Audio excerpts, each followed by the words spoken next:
Ay punte pa na may mua may kay may rurang ay rai ke are ke spangara pas na kaira te taro meuri o men spa na te akatia tua na koimi kain ani mania pen te tua te meruan te tabes te muan tabes te na makaina yokas on panan te wea spenin toro irona o kam na penin meuri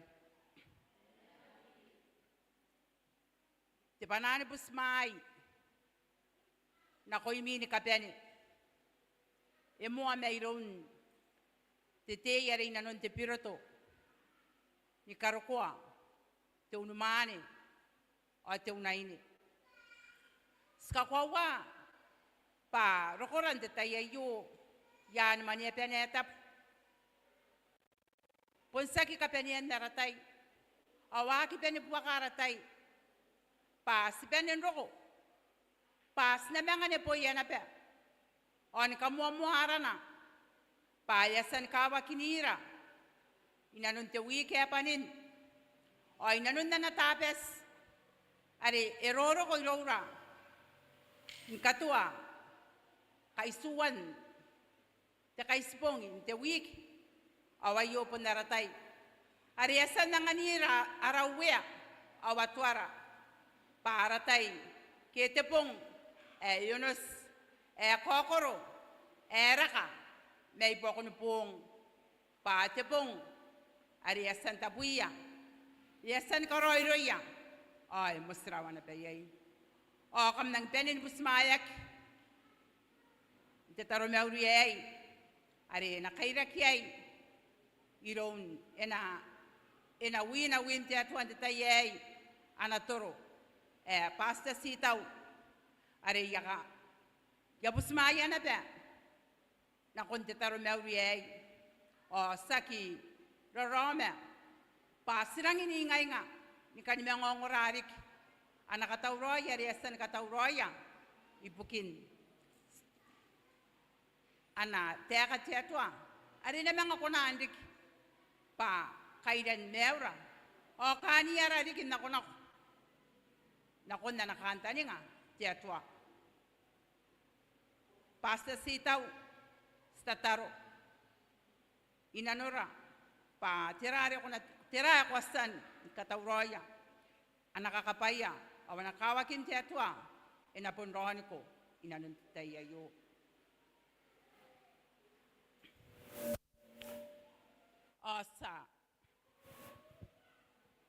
asa kau kay tetataro sa tane katoro buwan mwera ntaba kismena yai nikani atwara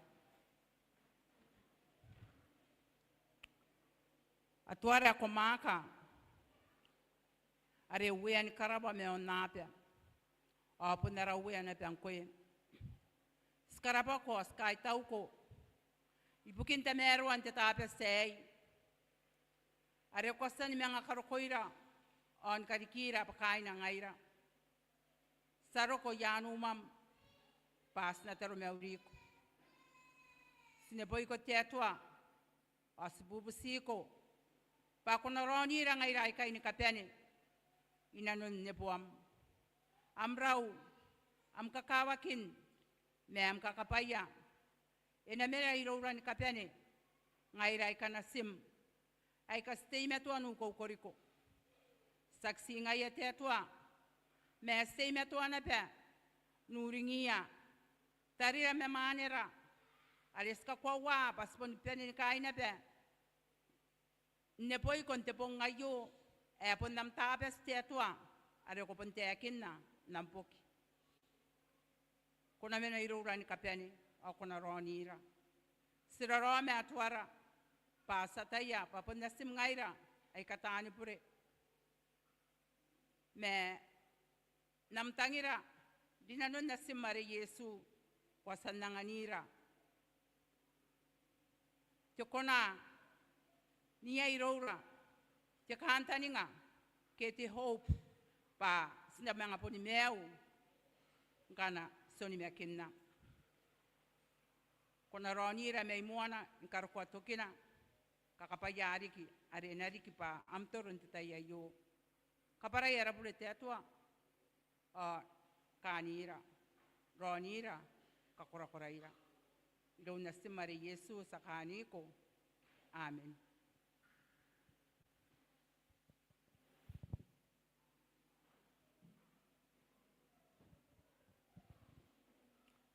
Osna nene.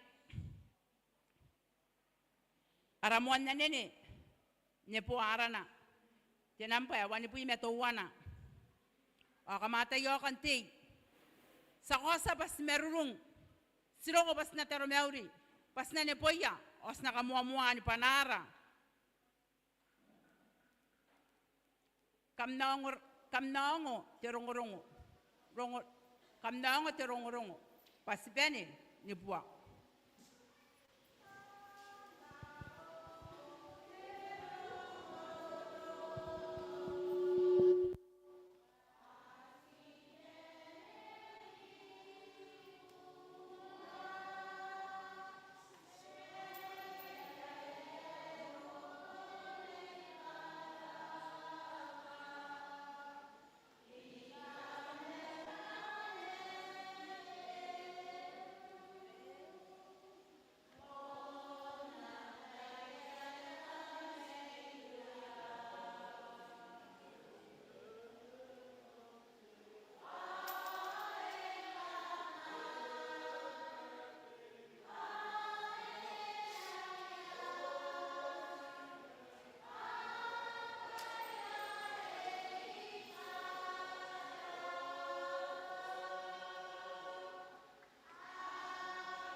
Meto ante yon wemi kamakera kera dikan ipukindukuan katapuan takaria.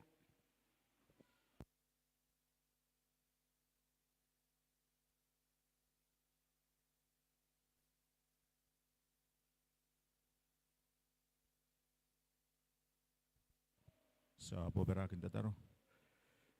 Tiasuas timetuan nipuikon kamomokon kastoroiko ibukin nam tangi da mem makui kakapaya timeto yoran taina ko nanon ti tuwi kituwana metuwana. Amora kituwi nanon tupong tuwana metuwana.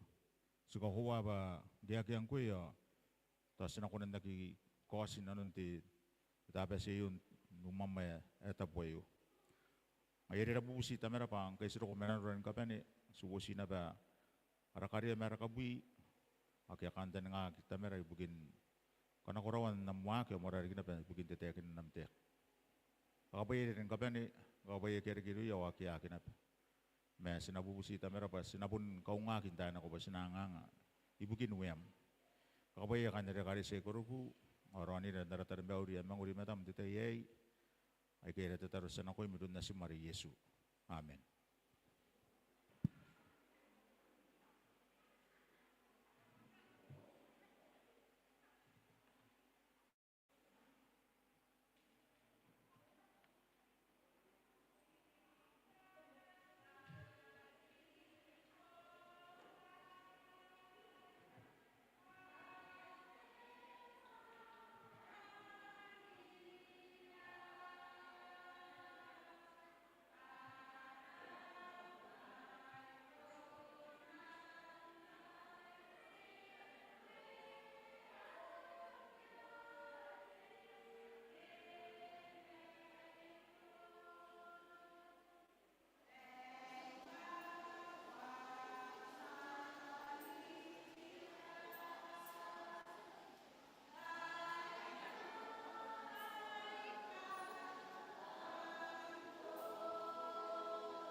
Beberin me uri kain te karisen te tabe se te mero ayu. Te ka meuri na bena ko ia. Are rua ke ara kora ke ka mangara kon ira are tane meuri te tabe se etap are na pung tu ya se bena ko ina no nanti te tai ai. Karabani cawatara ra unai ni ke raun manen nera karisa are sen nanga te akan busmai. Sebelum busumaya na pena kon nara tani meuri ita yayo punte te kakai tau nako ya rakora gini kapene ke pene na pen ngongorang kai yon te radio te live stream yon te Facebook busumaya na pang kami ni kapene tan ngora arakan tani ngapas pangaran te tapi saya na na poki dari kinata kanuan na nakanta nga tiya suay garang kakawak. Was kakuwa ba guys apon rokon kabenen po ngay kakaisira. O tibay na pekan tegin na punta karabaraban na kon tuwaki bikin takabarabaran tuwi kaya na ko ang guys kakuwa ba erokon de kabenen na week kita kauwa na week. Sa tayo may stongora sa kakuwa ba erang may sinabetakan no tayo bukintayin rong-rong ay kakawak. Ay di sebentar itu negarapain kami kain tiya karisa ada sa kaparapara tahan nunguran ka pene kiti meton nungura yon ti radio ti Facebook ti YouTube na ba. Amdara pa ito pa yung metibuwa karon tungura. Untuk hindi tayo ako na tayo pa yay rong-rong ay ka kupunsway na tayo ay ano kokoway na ba. Sinabusiya tamnin siya suwa na tim na tuan doon di rin kapene doon na rawaki doon na rasa kaparapara inangani dati na rin nanon tayo no masada ya ngaya mimeni dari kira nanon teginan ana rongon na yun dari pun pirita ya imain na si sinakon si pangaran ti tayay, sina kaukiran ti tataro, sa paparagin tataro. Tuya, pun nakira pa kaura, makiara ti tay, mes karapa ko bukin arita warawasan nanganay, nangadiran ka pa na basan ako ng matatan, dirong-urong o tukwawa, kakawa kaya na kunan nanganida ti merudong o tukura-kura na pa nun mamanang aramang ko. Kabay arakoragin ka pa ni, kay di dahi rin tam ni marmaka, nganida tinanong at meru ay sakit uya, kaya kaya tataro rin na si Maria Yesu. Amen. Dirong-urong di, tetapi sa iyo, dirong-urong ay, kay pun napunta ubukid kakawak. Ayo sana yaman ti tubok ito kosis, nayaron na kamkunan Nuria. Ito ko tiyakan nantay tukora kaya ki tibubu api mawat nga. Irang kaw kayo ba sinawag yung kiriyan tabi tayo kayo ba sinasongan na ta nakandan nga tiyaswa. Di ba yan ang kakawagin ti dinongorong ayo. Tiraro yan nakandan nga tiyaswa yakun ti takandan nga ay. Irang kakawag. Kaya nga yari inabukira. Sina kunan Nura. Ana bebayri ti Yesu ame te bay esen yang oye bugia. To ato kura kay tirari ki turong-urong ari ri mga iyo. Ita ba saben na tayo ti bubu abi me wote nga. Ti wari ani Korea ginti to causes to makoro isu at kibutuan na kon nawa. Kumkunan nakakaw pa na wari kiya. Ay mini pe kayo inori ani rak ay kamen pa ati meningan on tiapa kiyawa. Ataw angin on tiapa. Aki yahu pa inauki tiang iyon tiapa. Ay merawa. Ay nagi nekina tekay tuwana. Inora tiyan na temen na pa irira ke may ke ekosta ay may yay. Ay yay rona tepay kanikina. Ay na pa itiasu ay meu. Ay teten tepa na kura-kura na kuyane rakiamen. Aki yang na gipaingkirin non na pe merawa. Akangay. Kam na tayo paingkirin non na pe merawa. Makain kasayra pa sinakanikinaya mo na turut. Aswara yon ramaya. Yung may siya kaya kanikinaya gi. Kanikinaya gi tibubuwa me abi mewate nga may bukoya ay pero nga sibuni tirera ni kapenaya. Ano kan iti aragi ba sina kaputo at itakante nga yon iti nga po ngayon. Puntirong yarang siroy. Tinurong ay takante nga anakante nga Jesua inano na yakuna ay monte kakawak. Sinabi na tayo. Me, turong-urong kayo na, turong-urong ay ikamimi pa, bundang dita kiroy, me, tumakoronowa, okay? At tumakoronowa, nairon ng kami na tayo, kanang kamurawa rin, kami na ni Kibu. At ako tayo ka na, kam napakarida, kam nakarapayda, may metan, tuwari, taka-taka, yon takain to kanuya. Amen, nunin tisibu titi. Payaro ko tipong, ngari kakanda to, aribungin nun na, wayantay, ako nanti. Kanta-kanta nga yan, turong-urong kayo, suka kuha pa yun, tuwan anakan ginatya, suka kuha pa, tukanuan kan kinari, ete kinikiyain kan di, kanenang nguk Yesu unta dayari, hasta po may ito kora kaya, anapen, bidin na konek kantara, metan, tisibu titi. Ngayari tisida kaya tabi ka kingan ni, at ako, oyantay ako nanti. Ito kasi sisuwang kan, sumaya bukida pa, ya kabara-bara rung-rung ito kora kaya, ako nanti. Kaya tara kita on bisimaya Yesu unta tayari. Asina wara-wari na konti tumakor suwa sina katin wawari kibu tapiwa matapiwa inanon ti tumakuruan ba yang ane ibukira ngamata tayo ti turungurongo yon tumaisa ni kitawari ani tubuapi mewo nga o turungurongo ya kakawagin ano na. Asina wara-wari ti to kasi tumakor suwa ti kibutuan sa mga kiyang kan ay mini peka yo ay nori ani ray kamen.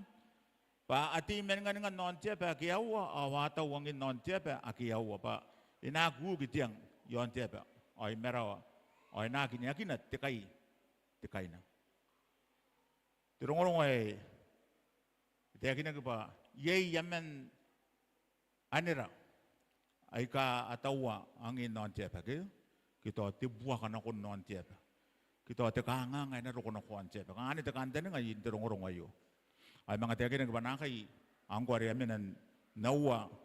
To kunan tiyon naba kito, naroon narada tayo sa tayo, anak kampas tiyon naba kiyawa. So kukuha banakay, so may yitiyang ngayon ang kanakwa, matakanga nga pa, mga sungagi tawa mo. Tapi kana ikarawan yang ote kana itawa mo sabu me irang kakawak. Pat Yesu ya kina ya in gurina ben kana ko tiang ngari ba songan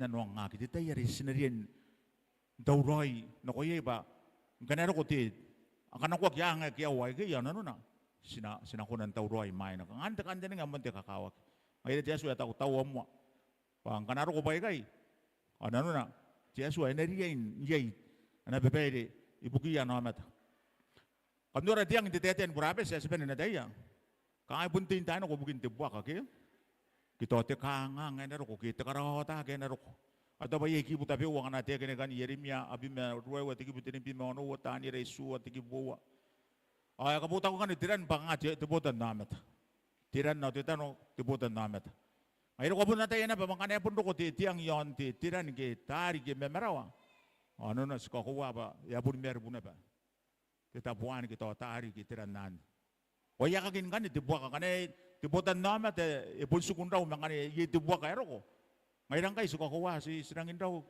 o kay nabe sinanugo kura te kangang akiriwi amata ya pun to kana bangay yon de Facebook rongo yate ay ka kay na no atang ira kanay men meya ibukin te kangang ari asendo ko na nabuwa ka to Russia na nabuwa ka te itirera nako te pa tonon paritain ngayon te teten brabis tiang iti bukin tiang ibuwa ka kito te kangang na ro ko nanunas ko huwa ba angay kay yapan tawag ba angay kay kasumya ara na gibang kasumya unin dia suwa kasumya de beri ay nakapenin wagi dia suwa no ko YouTube no mata ari nang kataki na bay yamata o nang norak o sa kisinga yama ano wagi na tiriapurun kariri no ko ya tibotan na mata te kasi suwa wati gibutin wata ko ay norat tiyan na temen na pa irira ke may ke costa hi may yo ye do na tipain kan kina ay na pa dia suwa meu ay teten te pana kura na ko ya anira akiamen akiaka angan na gitu pa ingri non na be memeraw ay kangay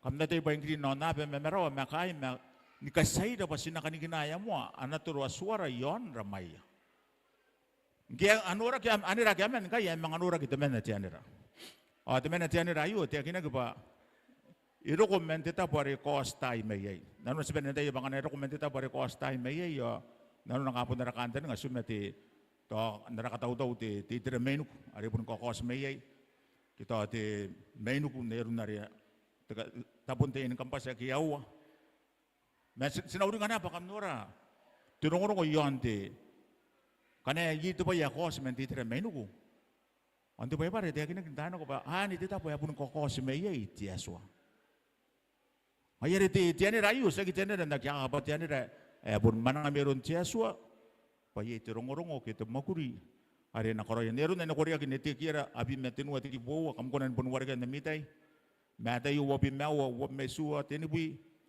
tiana rayu ero ko mairon tiaswa arang kakao ke pananura ye te makuri kakao ke na koroya are kan tenenga ye tiaswa one mi na ta tekan kina ata ko tiana rayu ero ko pa nang Ikaw nga kam na tayo ba yung nape memeraw makain ni kasayra pa sinakani kinaya mo anaturo aswara yon ramaya yung kani saro ko nari tiray na koroya tiyan nila yu ari ko simenti tira menuku iro ko pa na koroya te kani kinaya kia no mata tiaswa ay siguro ay ranya ke nanu na kosa pa tiaswa yita te nanu na iriya no mata mayari ikana kuha nani ra pa nang koroya te makuri amon te kakawaki imain rukon te kapenen kaangan diyon nape at ako tirata kan sina nidano nara kurubo kan yon the screen tirata kan kinayo at ako tekan kinake te seal ke te stamp kit ito ba sabihin nrangatari ke te stampa kang ate seal sto iro nrangatay naratete ang gibeso naratete iboniroren ka ben sirangatari ke te stampa dito pero ko stampa na ito tirata tireta ke to te bebe kakawak at ako tekan kinake te seal ke te stamp iko te tiro ni baybay ando mo ni bay amon te kaw kan akatukagi ti stampa yon nam amrita kita pain ti jobis kita ana pa iti tau tiya ka ako tayo kan ti bebaris ina ko men an makan ti tapon maguri kita makan ti minita kita makan ti medicines irang kakawak atau ari nanu na patiaswa ikan ko kuruyan no meta ake na kamenwaki menterwaki intain te kanganga kita kataging kanero nanu na ti sila yo kita kan kinayo anak kan kinaya kia ya nama ta tia suara tia kina kan ikanga pasinakan kinaya mo anak turu suara yon ramayan nanu nanti tekan kinayo ya kikunan nakun temen na ina bunde na kuya nama ta tia suara akia ipun ikinaya tia suara ayataya atau kaya kan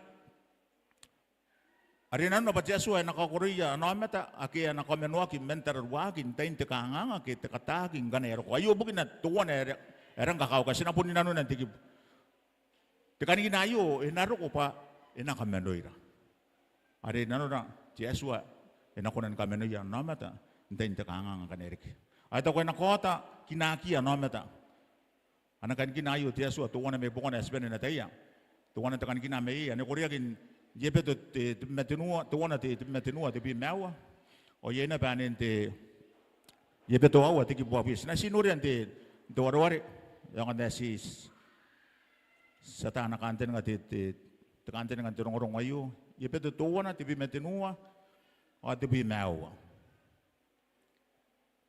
ata ko te kana ang kamina pa ke kamo te kan te kuwa te wangkiri ore kameu are kameu mi kameu ami ako mo mekin na ba angke kamu ni mekin na akam kanikinay gidon tira idon te tamne yeri rori ayo to wana te kanikina mo te ka kanga te kanikina ayo to mo kanikina na bunde inte ke rora are sina kanikina gidon te tamne rori nanu na yesu ay nangani da tamne na remaka ang kanai rora te tamne yani are rori are kanako yesu sina uring apa te tamne yani ngai rena wosira nakon tekani kinangkan dari mina monte te kakao kare ena tere yai nanon tiasu amana bepaire te yebe to awa tiki buteni bui eta ko tekana asina pondura yo ki eta ko tekana akam na tai karawa ta te tamni yare rori yare tamni tiasu are kam kan kinaya ke dona ni karoko te pong ini kameu kam nora tekani kinayo eneri intimento ansuku irora te tamni rori eneri ansuku intimento irora ni karoko te tai yare pondoko roi kameu ora ni gwawa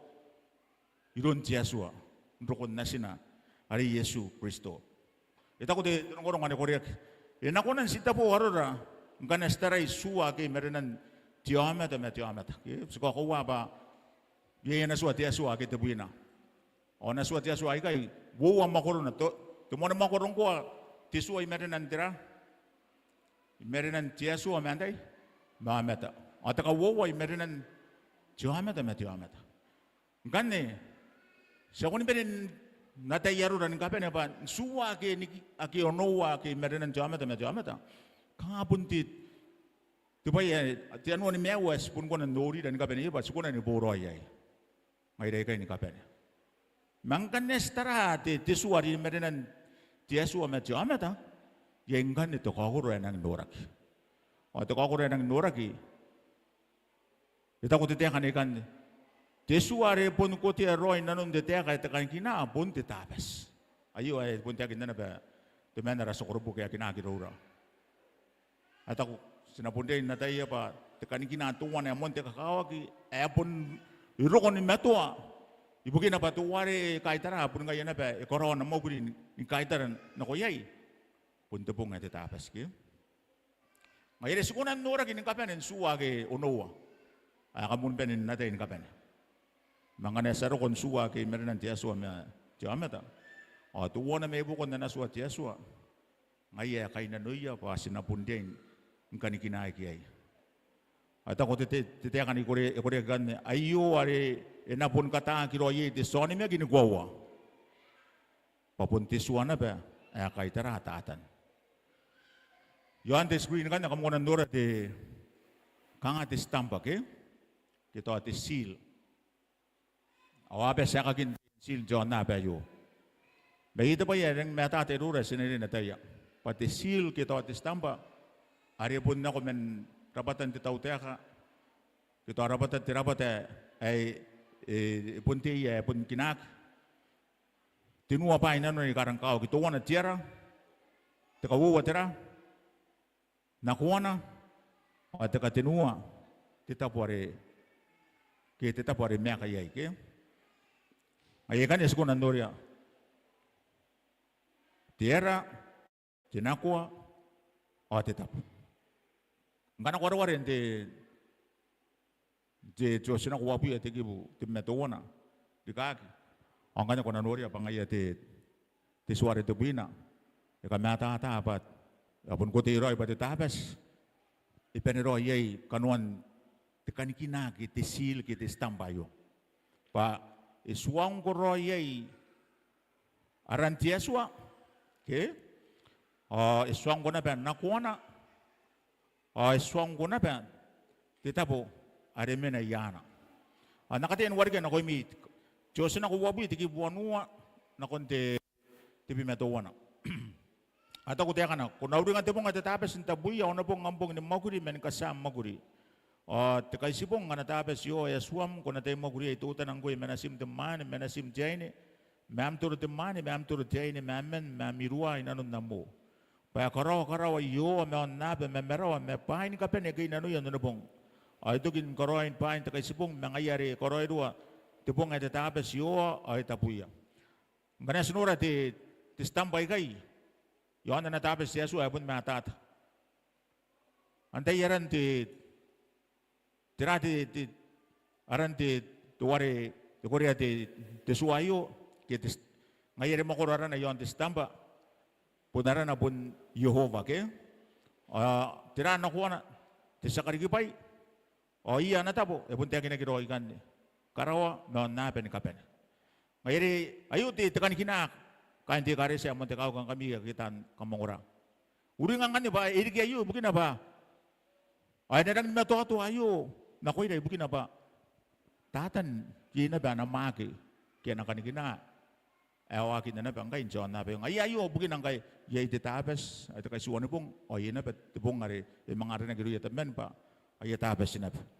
ngari sinari tara-tara ida pa yang angkan ni tekan kina asna sinarian di kidura tekan kinari na kanikina tiaswa kita kan kinari na kanikina temen ari puntatan ari ngai ari mama kuria to agi yakun temenan teki buawan te temo ko suata ayong mai sia ki kan kinagi te bubua mabi mawo tenga me bukoya ya pero nga sibuni tereren ka penia te ware te bubua abi mawo tenga ire king kanako kamai tai rawa te bi mawo tenga ko mai seme te bi mawo wa ke angkan itu warna be eti mewa ana namba Yesu ya gitu kin kabungona ani to ya monta kamimi te namba di mewa e ka kabungona kirun Yesu ibukin to mai sin pai ki mai si yometa na ka kin Josena ko wabi mewa tiki buawa mai sin te bowa ibuki ya pero nga ki sibuni tirara ki tangon mewomen wara ka tirara ti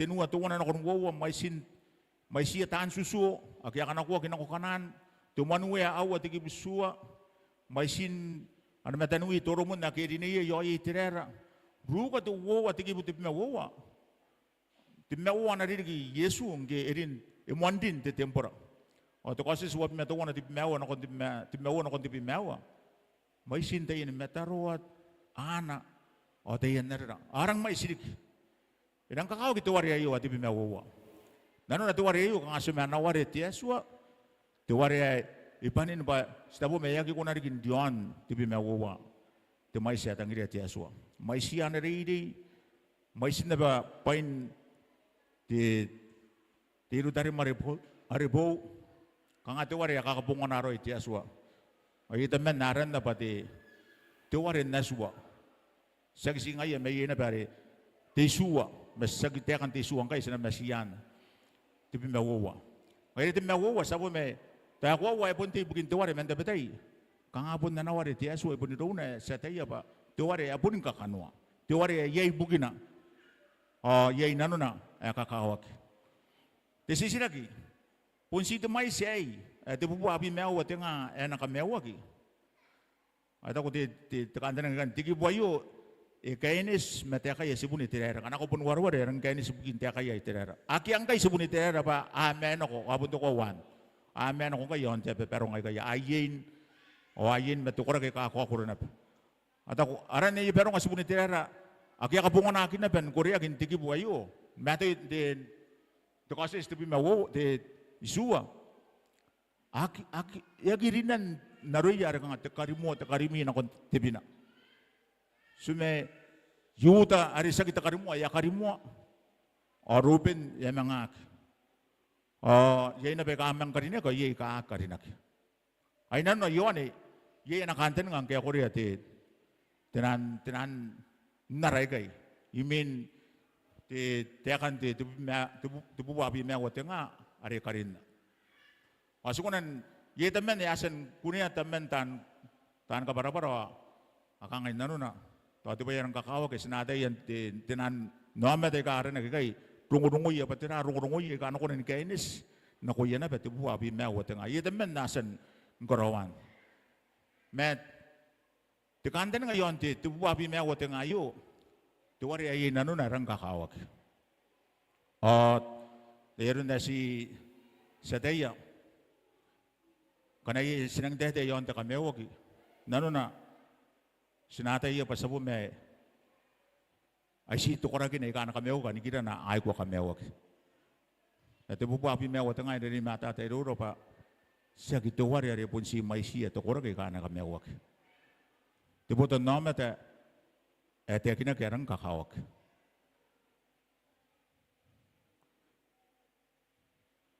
Tuwari ayo atau kutamen tidak ada metang tuwari toy punung kuwa o tuwari iya ti bukina me sinauring apa dekantan ngang kan sa karawan taray pa yak kay subuni tirera o iya tiki butuwan ene rien bukida gararo na bate kamewo ki yan ako nakuyan kapene homet and John na bayo pati buwan na bukida kan kamatata na kanten nga cheso ikarase tinuwa tiki buwat me ono ko buwat merwaiwa asinawari kan kapene kane kamkunan wari kayo on the screen na kuwip panasin Yesuang kami, nakapenin kami, doon nakikinan Kristo Yesu, pakampenin ka rin na Kristo.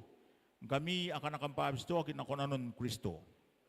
Aketira, akete yutay na nun Kristo, o akin na bete yerene. O akete turo, o akin na bete inomata. O akin na bete mani, o akin na bete ene. Pasitemen ng kami, nakapenin kami na nun Kristo Yesu. Ang kanana pa'y Kristo ang kami, o narangkan yung kami.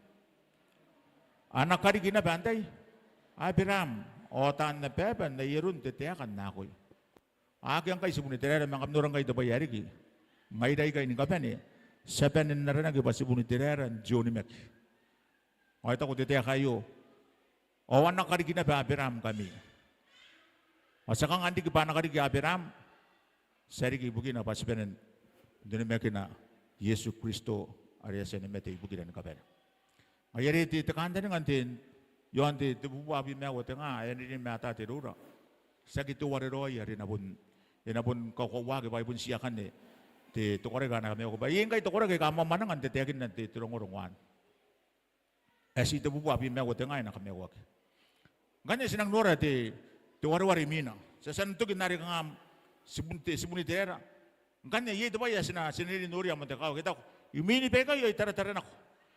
Kamdorang pan temuan ite agina Yohan ba yongo ari te mais ari te bua bi me awatenga mangkanya kai ite agina ta o imini pe ka yo itara tara no o nuria tirang kai eri ke dun Yohan yerang kai Yohan yongo o imina yer ya nuria ai ta tu kora ka yera wano ayaki kuna temenen wari ke me buku ya putan namaten kabeneya me perong menatan noma te mete yente ni peni ate inanuan ta kan tukan uwe meta desibuti ti yo aku ni kaya kininira ikame na o pani pem inanu ni beya o ate tu pana kura-kura wakangai ana pa ya suara teka yon tekan tukan uwe teka meu o ana pa ina desibuti ti o wa peni ane dan tin ka to bibia tekan tukan uwe men ka to bibia unmani agagay me paiki meu akiamen o akaturubuan nanuan tekan tukan uyan po peragi o termeuri at Yesua o wakangai amen gaya kangati ti maing men tubayari yung Yohane a ya mga nurian nanunang kaning kaya tandi kaki Yohane so me ay sagi tu bubu abi mewo tenga tiamete me ay lamen tiamete nuria ilamen tiamete ya may siya punya kunan warga may sin tiamete. Oh, nakai karena kamu nunggu warga kai semua tukar kai. Apa ni mana nakai tukan uya Yesua. O atar meuri Yesua. O akaturubu bua inanuan tukan uya. O poperaki metana. Asa kisingaya pangaya meu numane o pekia meu akiamen akidari kia. Antai to kora kai. Kana kora waren de to kasi sisua tigi bitu metinu ati meu as. Wo warong ya si tagi kan ya gaman te ka. Sawari kan kapani kan dari Romi na aku web dari Romi. Sawari kan kapani na aku web kampenin wuski kammesu. Ay sawari kan kapani na aku web. Antai ay ka kuni kaya nini dai ka menay na awano ko meya ay ta kuna ko ina awuya ko taya ay ka na ko punay ka no ko may bukon tirawa tayo kura awate buki nini dai ya awa ka menay na daran ti sibu ti terang kan pa ka wuway ka anuraki ibuki ya to kura kay nampatuan na era ari nanon tira karawa tak ke o ta ka wuwa at buki ni daya awan kami na daran tira ti sibu tete kana ko pun karawan yang o ti paya ko ria kirun yung ane kay sabo may pun kapara-parakin na pa aro rangay rama tantay kay tuwan na sinabi ni kami wag kana sinameki na Yesu teka wowa nakatake ro ni mek katake ro ni mek kay rakwawan ti pay para akiasan dik may akan di pay ka uwi kaman ti kakawak Nakuno na kanero ko takarawatag yun, tirungurungon din, tukosis tumakorisua, ikosa pa yay, tikamenuag, o titararwag, enangan nila tiyaswa. Ngayon, sinarin timetuan ko konimek. Sinarin natarakwawa, sinarin nagibibitak, sinarin nagimainging, sinaki nanuwawa, naronimek, ay moragin narakwawa ikari kidura. Tuwawayo ngaya sisipaya na ko ya tukura kipana ben nataya. Pati Yesua bonsite ibuki ya tukura kaya pun timetua na nakuwawa. Awaki kunan kamay nga kiman tukuwan. Tukura kinabe ay kaasan ng amew ya na ko ni Yesu. Sinasina kun kanita kawuwa takapen di tira man takawag. Wowa tirong-urong ako rin bunte to kore ga tibuwa bi mewa tenga takawang kan na kore ga to kosis to bi mewa tigi tuwan na ko ni mewa ata ko teka na itara-tara na ko anuria tisibu te ya te yon de mewa resun ari rona tibuwa me bi mewa tenga ay ka kore ga na me aran tamena yon ramaya ayung opana me karawa ayarun rulungan ran ay kapes o yarun dipin tepe kura-kura o tepana ari yongo ayarun banaya tani katang abi ay ka akatang ngayabi o wani ni atian ni tuwana ay ka ngatian ni na bangkay inanuan ta kanto kanuya ay metay pe kya meu no mani kay o wake temen ne ako nan dei atian ni ay are pa siya ke tebubu me abi meu tenga akia kapuaki me yon chepe to koraki ay punna ke agi kamaraya ki iro yaini pon doronga ay ka aisak Tukura kaya pun na kaya ID da disibu titi nako ike nako yay. Akabuwa kay may buko ya amet apa anamuanwa tiaswa matisibu titi. Sinasidi na nun takanda ng kan.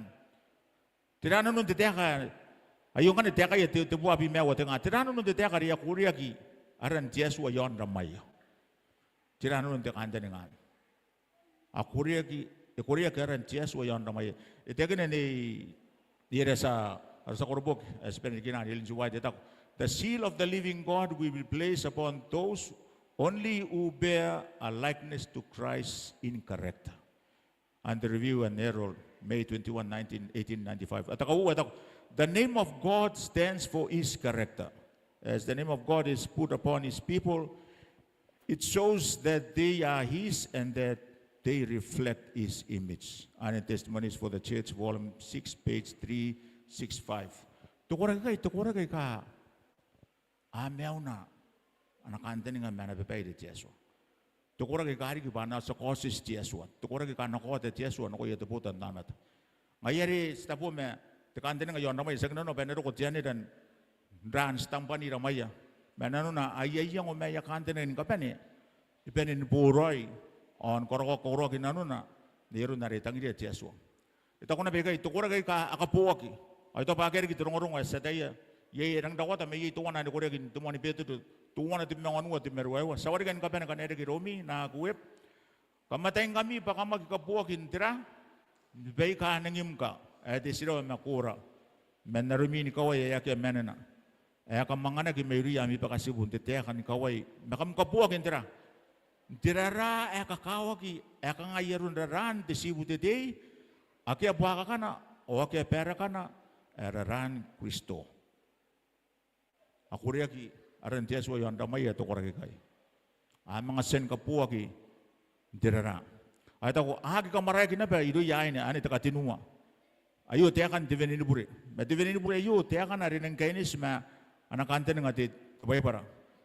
Ay tako te kosis te makor te mesu ati kibituan na kon nonoa ma sinasiya na te kibuakan ita ko tia kana aki busmai didi ka aki poroy ma na tia ka tia suwa. Ay ro ko temen me poko yani ra ki simen aki ya ido ya pora ki suwa. Ay tete na ko wa kangai may kai na kota na ko im kabuaka kan te kapika warrior. Ari kakanna to, ari teka yon rande kapes, ay avenini bure wendo na beiruna, awera wendo na pe, amengin ka no na pe ni wainin anavenini bure. Kamno ti wain ni te ibugin te tiriri, ay tiriri ay keve, yaki esmana te kacheso. Nanon te ka te venini bure kai, nanon na niyei kiti kare sayo, ari te ibugin te ibugin te ini ay, iriri ni yomatat. Turung-urung ayah kebe. Orang nak ya tekin lagi. Agi kamaraya kirun jeni. Nanu na agi busumaya neriri jeni. Apun sisu kuyon neriri Yesu ari apun ataya. Ito ko tete kanimi na ID da tesibu tete. Tukura kaya ipun na kaya ID da tesibu tete na koi kaya nakaya apun ID da na tesibu tete. Sinanu na to kasi simewa teki bus mesua warga sawarga ni kapan na web.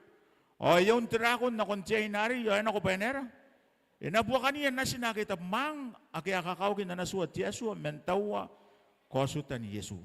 Nakay na ba tukura kay kapon na kikunan mga karinari kita diri to wana. Tukura kay na ba kakibusmay tungurong ay kakiwe. Tukura kay ka apon tiberi tekin na Yesu apon ni diri na ban tayo nako. Tukura kay kapon na ni kikiwek. Tukura kay kapon diri na ba kanon na tiya ka Yesu. Gana sunuri na kita tukar lagi na amenging ke, teror-teror may mana amenging bukan nama tu awen non nap, nanu na ako kawa, anak tiak ni mengai, nero na tiak ni kita kibuai, tukar lagi tu buah abi mengai tengah ikai, tukar lagi ka agi ko nan kikiyak, tukar lagi ya pun ini na be Yesu entah nak, antai tukar lagi kai, tu buah abi mengai tengah, tukar lagi awana, tukar lagi sunuri ke, tu buah abi mengai tengah. Wakurak atau tukorak na tukorak ay wano. Ang kanin sinakatin si kayeniya para kabenin nrokorong warida ki sinakatin nuri te kay karang kene sinakon tukorak ari wano tukorak ari tengah buwa ti tubuwa bi mewa tengah. Irang ka ko sinanuri pa yung matata. Kanang warawarin makuray kay kikiboy kay. Ari to kasis isuwa hari makuriya itu buah bimewa tengah, tu kasi tu bimewa. Ang kan ni, ina mata ta pangaya. Bukan abun nak itu kakuro, rong iya nakai. Pa tuwa na, ana ba yung ginagi bukin Yesu. Teka wawa, ina kuriya kiran Yesu ayan ramaya ke anak kan ginagi ayan ramaya. Hari mina atari meuriya Yesu. Amen ayan na kantukan uya Yesu. Nambawa roya unumane peki amewa ke amen. Dari meuri an nebo Yesu. Nampak mewa akapuwa kindaran di sibu tete. Nampak noa akamenua kintain tekarawatak. Nampak Yesua ede ya tekamewa ki. Ayo tebayarang kakukure. Tebayarang kakukure ba. Terungorongo ibu kia nakai. Tebupu abi mewa tengah tukore ke awano aki. Ponsi tuwana terungorongo ibu kia ikateriteriak. Terungorongo ayo terungorongo suangi dapat nakai. Anak penin nanon pain kapenin nanon temewa yo. Nakakira rangkai sikokowa sari nanon nangkai. Bayi na papain tapi was toy na penin nanon na. Ngai senang dia nataya basa kamewa kindaran Kristo. Saya kamewa kin kau kin antiswa. Sinauring apa? Sinatime to antar meuria Jesua ikai panganes star meuria Jesua ikai time to antar meuria. Ai karawa ane na ba aram makuria sina krois antar meuria Jesua. O sinauring ana ba ne dien guriagi aran Jesua yoran taino. Teraron gurian aran Jesua yoran taino. Kau kena na tiaka tu wan min na tiaka. Ada kana sidak yamata. Akangai yera kai mkarawa yo atera tiaka sina tiakin. Pai te akinna te pai para area kuria kia yana te akaciaso. Ara ka benini ki buat warede gente te ngabong ayo. Mete wobi mewa te mete nua. Asa wari kan kapene kan ede romi. Mene na no makan kar ko te kyo inera. Ina ka mewa ki. Kain te kare sia tanong uran kapene. Kamdora te mewa yo te mewa man te kakako basenarian. Buntaran wairoi aruran kapene amorari kinaroni mek. Erang kakao ko pasina pun gana si manang ame Yesus apun manang ana mengayen karko atokin John nabe. Ayasan nang kanila tamni na rimaka dito sa bukira. Dito sa kairi din nanon kawaira.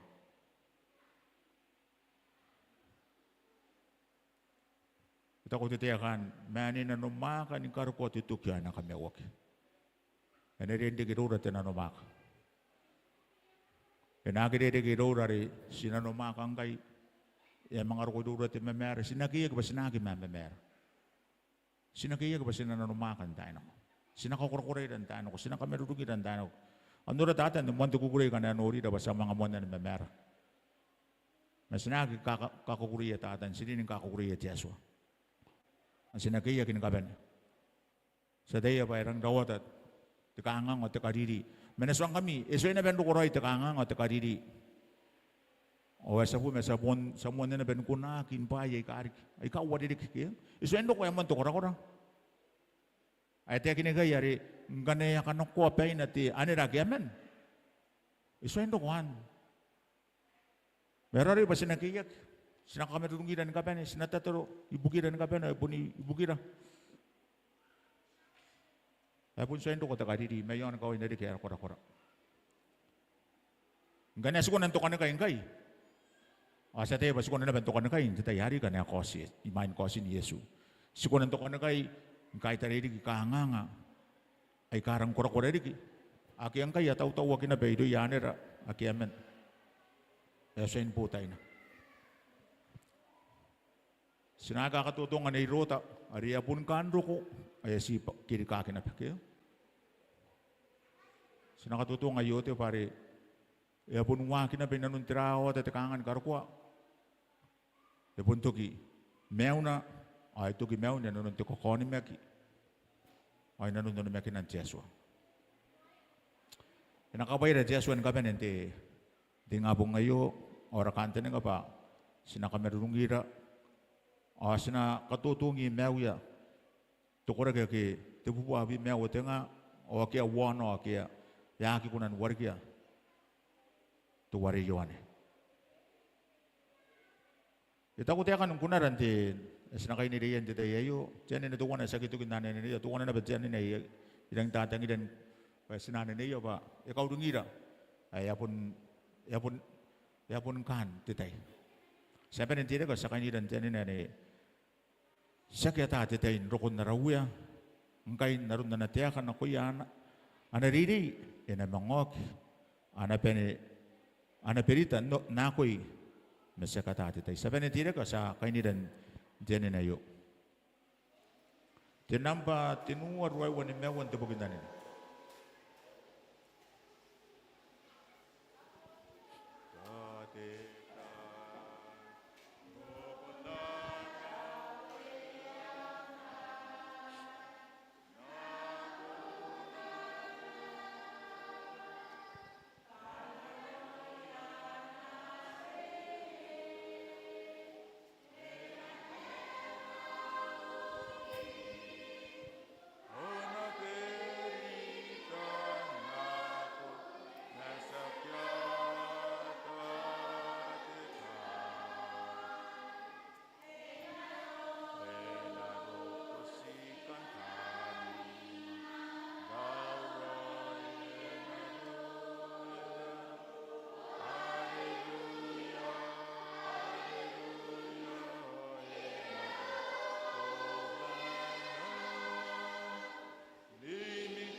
Ibukin kamewara, anen depoki, kasiotan dewea, kai kapekinte kamewa,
Wawa tamera sekata te te kono kosi erang kau kam te kare sina time to asina no mak garo ko tuki ande te kosi to ni ngabung ke to ante tu wigana ro ke to tri ke abu asbena taurai wawa tamera tapi te simalung tapi te sama memera asate ya pa akan ni pun reitera no ko sina kata mero ita mera ko ko re Saya ti suang ko ya ko ni mek yo ko ta ta roin boki don nangani da ti tim na tuan ta no abu si tu ya ko na ronia kain dari kare sen ka pani miru ya te iturun dikira ki tangan te yo ramane rain ron mane ron ni na betamer ai da ki spangara nanun ti kare so ai da ki sri ko tan putu ka to ak yo ai da ki stabi ki ya ki tu we nanun ron mek